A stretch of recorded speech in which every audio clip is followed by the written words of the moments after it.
Hi guys, welcome back. My name is Natalia Rudakova, also known as Chef Rudakova. And this video is part 2 video of the videos that are focused on the food jobs that you can do outside the traditional commercial kitchens. And if you haven't watched yet my previous video, where I've shared quite a few of the non-trivial career paths that you can also do online, make sure to check it out. It's going to be linked over here and also down in the description below. So do that first and then come back and we'll continue. I'll be waiting. Oh, hey you there, you're back. Okay, let's roll this video then.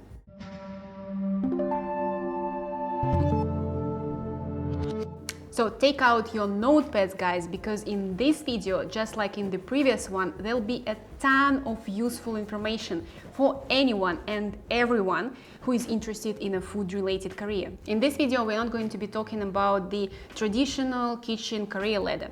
Instead, I'm going to share with you some legit food job ideas where you will still be involved with food and cooking and you will follow your dreams. Because following your dreams is the motto of the new generation. It's possible to make money from it, and I will prove this to you. Food job idea number 1, or number 6 if we're following the order of the previous video. Food stylist. There are two types of cooks out there. Those who give the highest priority to the way that the food tastes, and to those who focus their attention on the presentation of the dish, aka how it looks like.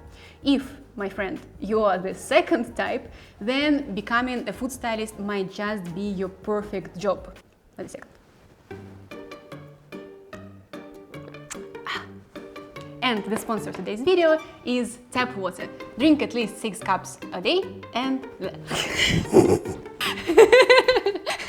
To put in simple words, a food stylist is a creative professional, often from the culinary background, but not necessarily, who is in charge of making the food look as delicious and beautiful as possible. Why food styling is a thing, you may ask? Because people first eat with their eyes. So it's very important how the food is first presented to you. Just like models in the fancy magazines and actors and actresses in movies, they all work with personal stylists to create the best possible image of themselves. And so does the food.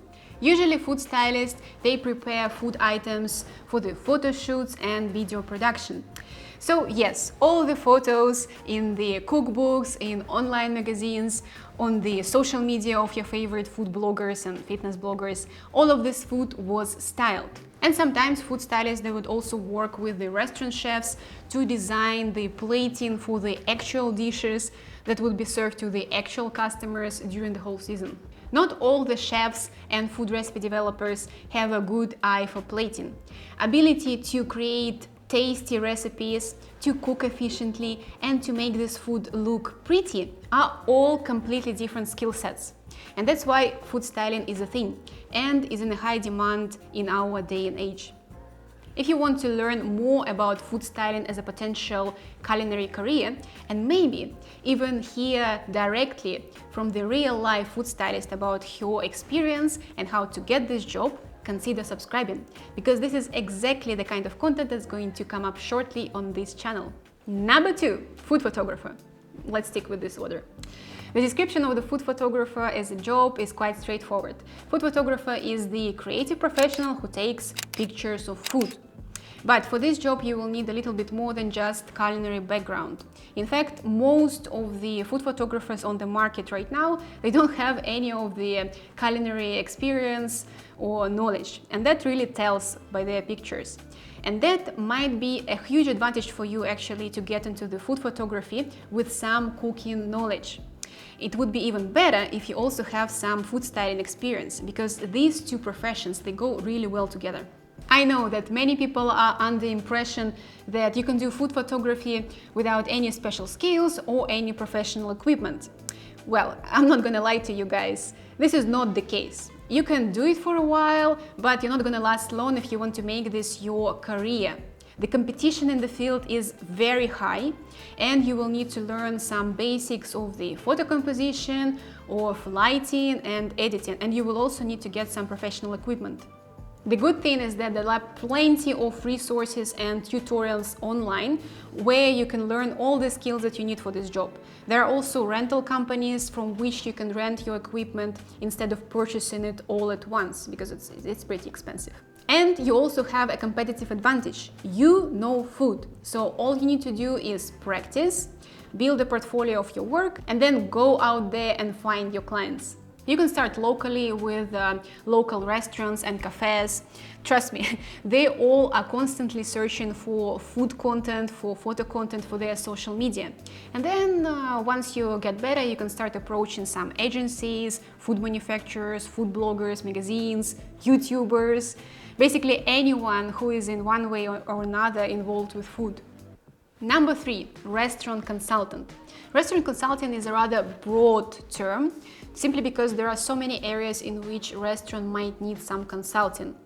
From the development of the concept of the restaurant to hiring and training of the staff, to creation of the performance logs and controls, finance planning, and social media marketing. In order to become a successful restaurant consultant, you already need to have a very good in-depth knowledge of the restaurant operations, from the back of the house to the front of the house. You'll also need to gather a portfolio of your work with some reviews.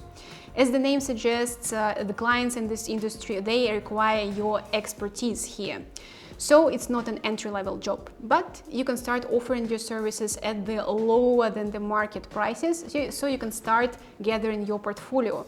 Also, you'll need to have really good sales skills and or connections in the industry. Number 4, farmer. I think we all know who a farmer is, but what we might not know is that there is a new generation of young farmers and artisans who are entering this industry. And I'm not talking about the large-scale operations with thousands of acres and big machinery. I'm talking about small and organic farmers who are offering some interesting produce like purple carrots and wasabi greens, for example, that you won't be able to find so easily on the shelves of your huge local supermarkets. Consumers are getting sick from the lack of variety of local produce, so they stimulate the rise in demand for the locally grown foods. The other 2 areas of farming that are really booming right now are mushroom farming. And I'm not talking about your boring button mushrooms that you can find anywhere, basically. I'm talking about more something like oyster mushrooms and shiitake mushrooms and enoki mushrooms. And the other booming farming area is the aquaponic and hydroponic farms. Where right now they mostly grow microgreens in the absence of soil with all the nutritional benefits. So all the nutrition is delivered to the greens in the form of water. So there are no pesticides used. It's very trendy right now. And you can even start this business from your own basement. And there are numerous, countless videos on YouTube that will teach you how you can start this production. So check it out if you will. And the last one for this video. Brand chef. You might have noticed that many of the famous restaurants, they have their head chefs and executive chefs, which are actually different people from the famous chefs that are known for those restaurants, that represent those restaurants and are heavily promoting those restaurants. For example, Chef Grant Achatz is the brand chef for famous Alinea restaurant, while the executive chef for the same restaurant who works there on daily basis, works in the kitchen on daily basis, is a different person. Of course, you might say here that this job is the top of the ladder of the traditional culinary career. And I will totally agree with you here. In this case, it is. But there are also brand chefs for food-related brands.